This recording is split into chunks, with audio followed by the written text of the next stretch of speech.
Stunning, isn't it? This, ladies and gentlemen, is the brand new Cupra Leon, and I really do believe this is the best looking hot hatch you can get on the new car market right now. Just look at it, glorious. However, as striking as this car is, you haven't come here to watch me just ogle it for God knows how many minutes. So yeah, let's do the sensible thing and go for a drive.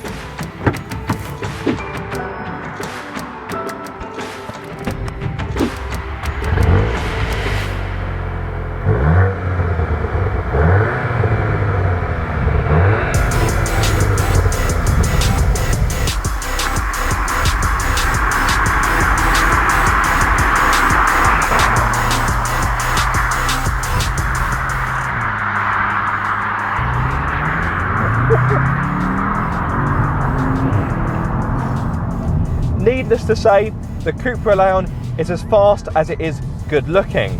That is thanks to a 2 litre turbocharged 4-cylinder petrol engine. It offers 300 horsepower along with 400 Newton meters of torque. If you prefer that in pound-feet, that is 295.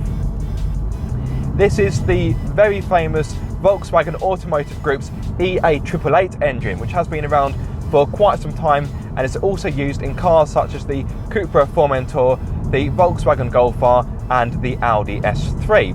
Unlike those cars, the Cupra Leon is front-wheel drive, but if you go for the estate version of this car, you do get 4-wheel drive as well as, of course, more space and practicality. However, at this time, I don't want to talk about practicality, that will come later. I want to talk about the power. So this will hit 62 miles per hour in 5.7 seconds, and the top speed is limited to 155 miles per hour. Unlike previous versions of this car, you can only have a 7-speed DSG. So if you want a manual, well, you're out of luck. The 7-speed DSG works pretty well though, but what I will say is sometimes when you're just cruising and you want to kick down... Oh, there we go. Oh, away! So once you get it on song, it is responsive. Now you can of course take control using the paddles. So let me slow down, I've got a bit of traffic in front of me, nothing behind me. Into second, oh, that does sound good.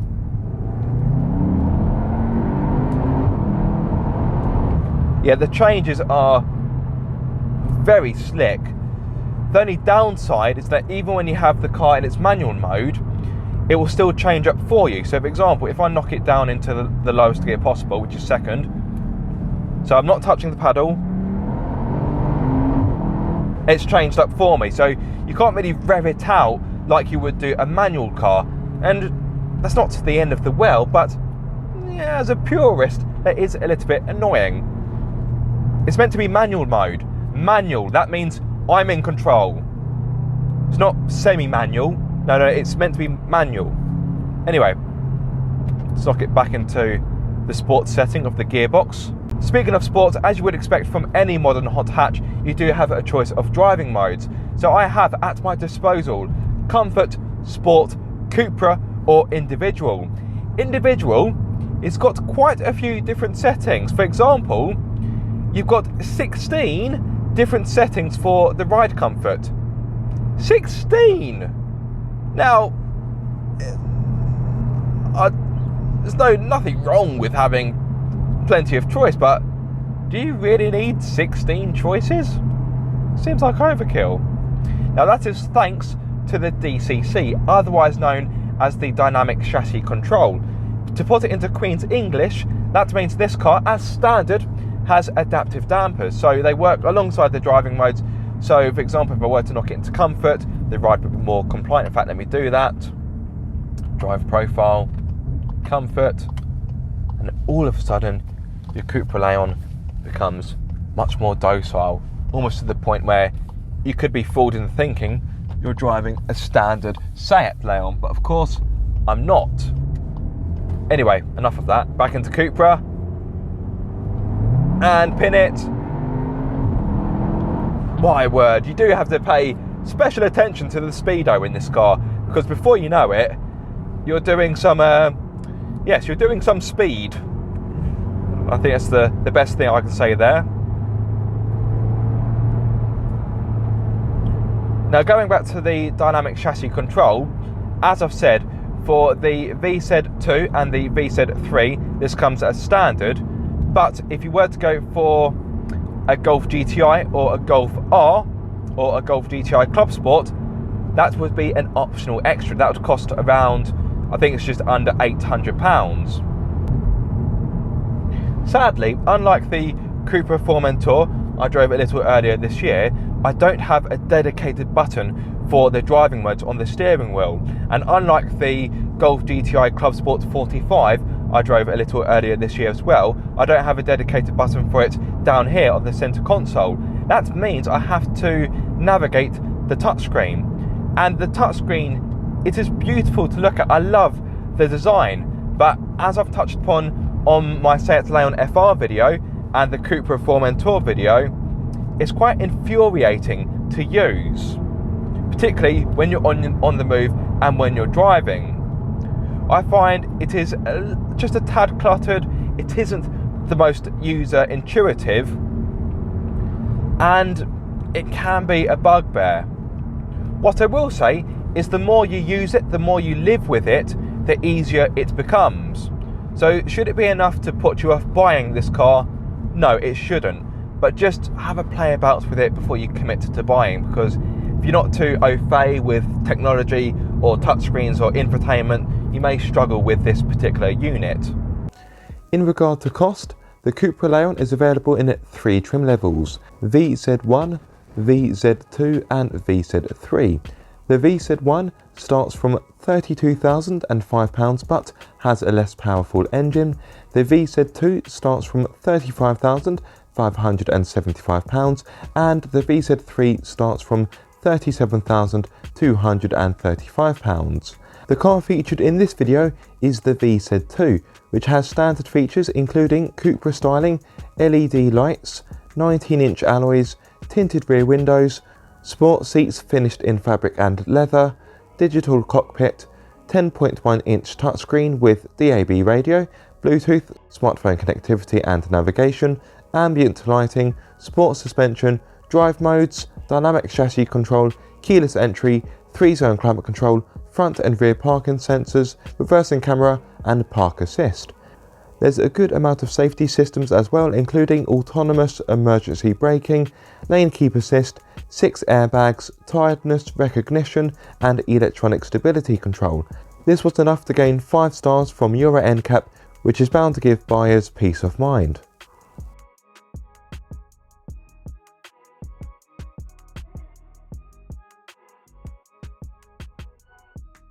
When it comes to practicality, the Cupra Leon puts on a good show, but the boot isn't the largest in class. However, don't forget you can buy this as an estate if you need more space. Open up the tailgate, which is quite heavy, and you'll be greeted by 380 litres worth of space. Now, if you want more space in this car, you can of course fold down the 60/40 rear seats to give you 1,210 litres. It is worth noting, if you go for the e-hybrid, the boot does shrink a bit because of the hybrid powertrain. One drawback of this boot is, yes, it is quite deep, but it means you get a large load lip, so loading bigger, heavier items or dogs may be a bit of a faff. On the plus side, you do get a ski chute, so if you want to load longer items such as skis or bits of wood, you can do so, which is pretty good. You've got a hook either side where you can hang up some bags. This rather nice first aid kit, which looks like a gentleman's wash bag. In fact, I'm half tempted to nick it and to put it in my bathroom. Don't worry, Cupra, I won't, I'm just joking. And you even get a spare wheel as well. One more thing to say about the boot, the tailgate is quite heavy. You do need quite a bit of force to kind of get it down, and quite often that happens. So you need to do that and give it a good old...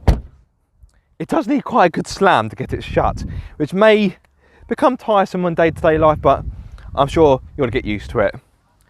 Plus it beats going to the gym. Who needs bicep curls? Just close that boot a few times, you'll be like Popeye. Let's move on to the rear. As always, the driver's seat has been set for me. I'm 6'2", so I am of course a taller chap. Let me step in like so, take the weight of my feet, make myself comfortable, which in the back of the Cupra Leon is easy. hopefully you can see me because it is a bit dark in here, but hopefully you can see I've got a decent amount of knee room and a generous amount of leg room as well.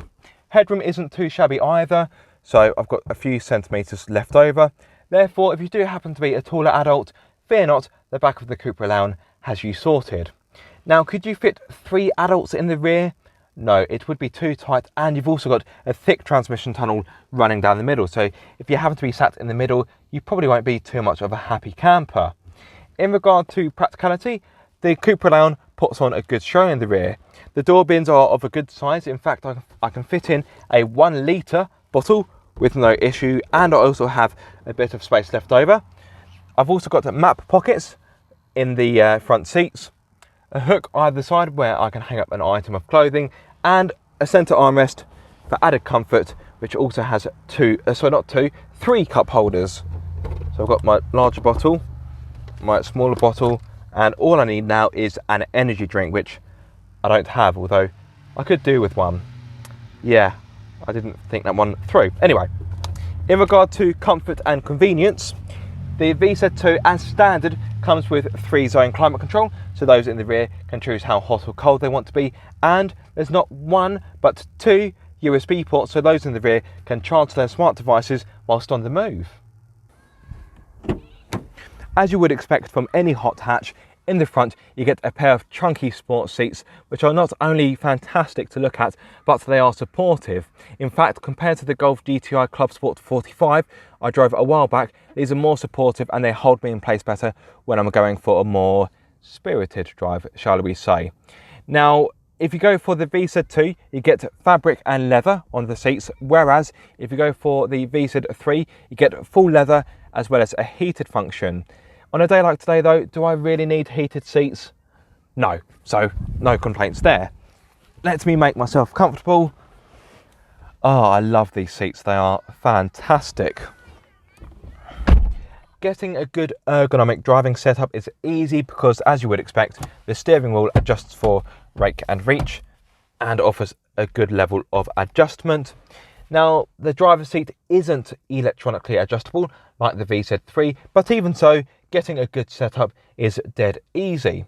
The practicality in the front is well thought out. The door bins are of an ample size. I can fit in this 1 litre bottle with space left over for a few snacks or a few smaller items.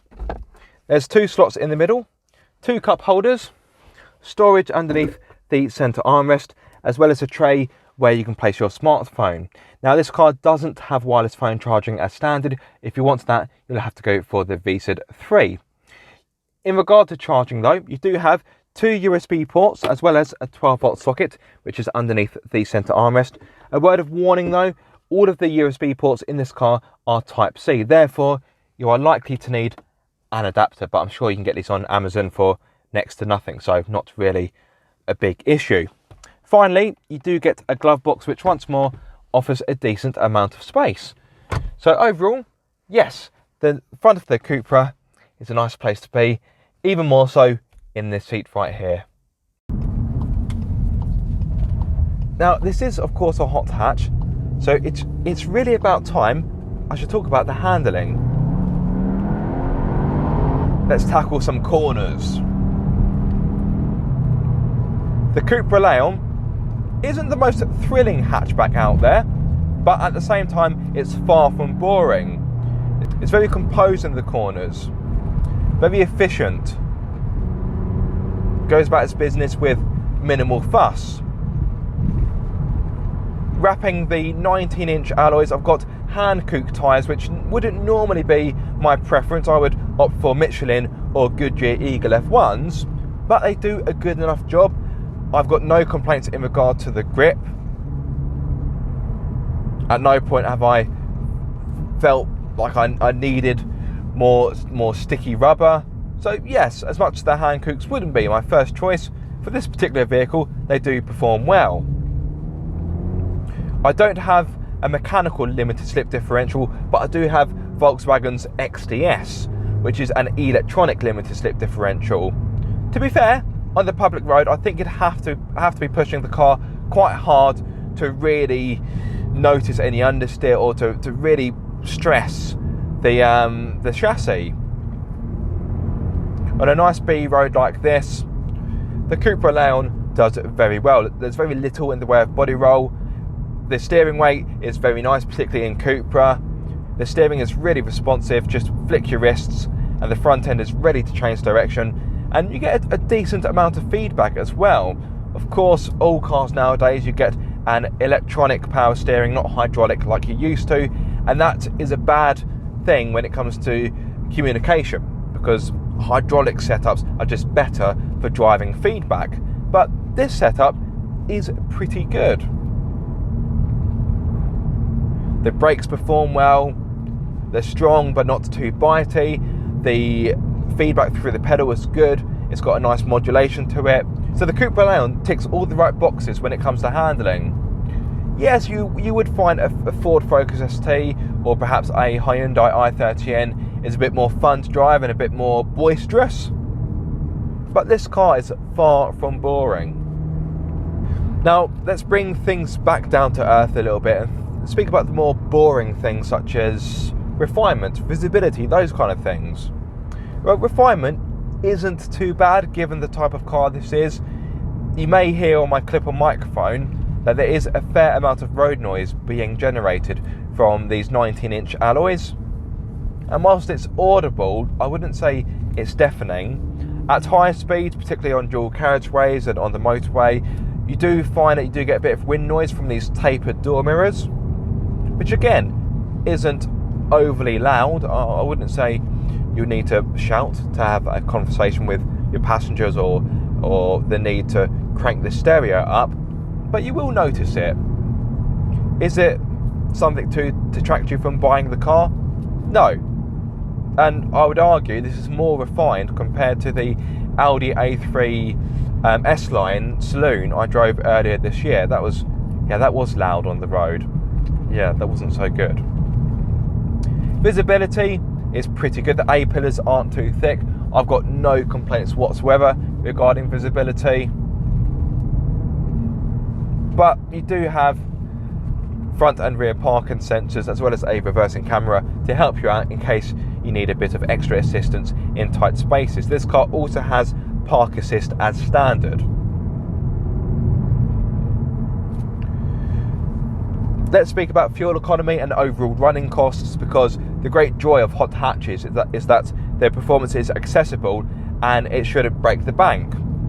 In regard to fuel economy, Cupra states that on a combined run you can expect between 35.8 and 37.2 mpg, so let's just round it up and call it 36, shall we?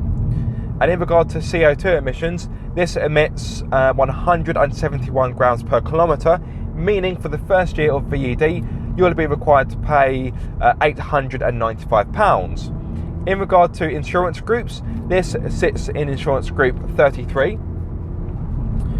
And if you were to buy this car on finance, because there's a good chance you will do, if you were to have this on a 48-month plan with a 10% deposit for this particular, for the VZ2, you'll be looking at around £450 per month, and that is with an APR of 3.8 if I'm not mistaken. So not the cheapest car not the cheapest car to own on a monthly basis, but I'm sure you can find a dealer that will give you a good offer. So to sum up the Cupra Leon, it looks fantastic, it's potent, it's practical, it's well kitted out, and it's well rounded like the Golf GTI, but it adds more spice and more flair. You know what? Forget the GTI. This is the one you want. The only drawback is you may spend more time staring at it than actually driving it. A massive thank you to Cupra UK for loaning me this car for the week, and of course a massive thank you for you guys watching. I do hope you have enjoyed this video. If so, be sure to like, comment and subscribe. If you are subscribed, don't forget to click the bell icon so you get notified every time I make a video. But until the next time guys, be sure to keep up the car obsession.